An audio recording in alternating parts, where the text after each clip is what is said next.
दुधेवावी गावाच्या हद्दीत मोर्राळे घाटात आयशर टेम्पो आणि दुचाकीची समोरासमोर धडक होऊन अपघात झाला. यात मलवडी येथील तरुणीचा जागीच मृत्यू झाला तर एक जण गंभीर जखमी झाला आहे. शिवानी सुभाष मगर वय वर्ष 22 असं अपघातात ठार झालेल्या तरुणीचं नाव आहे. धीरज हिंदूराव सराटे हा दुचाकी चालवणारा युवक जखमी झाला आहे. याबाबत पोलिसांनी सांगितलं की धीरज सराटे याचा 26 फेब्रुवारी रोजी विवाह आहे.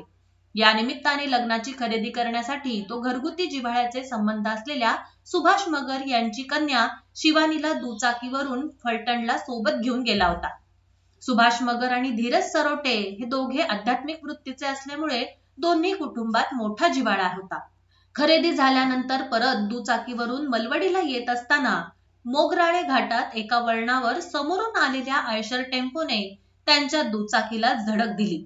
या दुचाकीवर मागे बसलेली शिवानी ही टेम्पो खाली आल्याने तिचा जागीच मृत्यू झाला तर धीरज हा गंभीर जखमी झाला आहे.